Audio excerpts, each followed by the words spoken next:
Now, I used cosine, but you could use sine. You could use sine of 61 or cosine of 29. It's going to work the same either way. So I ended up doing 3.2. It's like 3.24, something like that. Does anybody have questions? Y'all okay? Okay. All right, so see, it's not so bad, right? Okay. Method 2. All right, so in the second method, you start with a north-south line, and they give you references to tell you which direction you go by using east and west. So in this case, you can see it says north 42 degrees east. That means if you were traveling north and then you turn east from there, that means you've gone to the right. If they said northwest, 42 degrees west, that would be going this way, going to the left. So these don't always go clockwise. They go in the direction of east or west, left or right. Right or left. So same thing with south. So if you look at these south measurements, this is 31 degrees southeast because it was headed south and then it moved to the east. That's to the right, 31 degrees. All right, so if you look at their example, now they drew this picture out for us, and this is where it can get a little confused. A ship leaves port and sails on a bearing of south 34 degrees west. So that's here. This is where they started. And this is our first move right here. Is where we start. So it's 34 degrees west from straight south. They did that for 2.5 hours.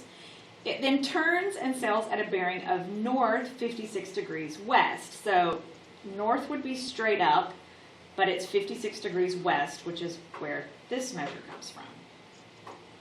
Okay, so again, we have parallel lines, and etc. cut by transversals, which means if this measure right here is 34 degrees, this measure here is 34 degrees, which means this is a right angle. So it does that for 3 hours. If the ship's rate of speed is 18 knots, 18 nautical miles per hour, find the distance that a ship is from the port. The port is in A. So this is our ship over here. There's your ship. And this is your port.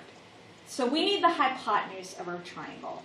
Well, at this point, we don't have any distance measurements, but in reality, we do. Because we know that it sailed this first bit, the first piece from A to C, for 2.5 hours at 18 knots. So I can do 2.5 times 18 to get how many nautical miles it's gone.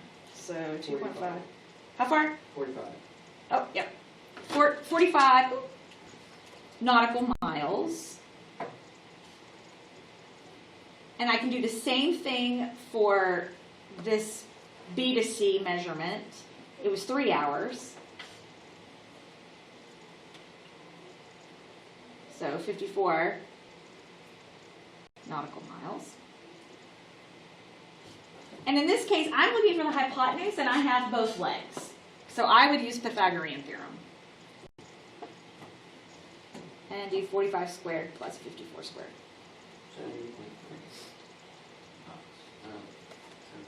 70.3.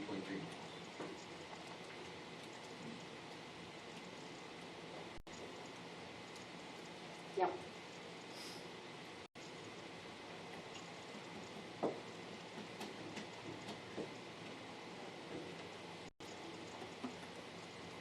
Y'all good? Everybody okay? Yep. All right, try B. Draw your own picture.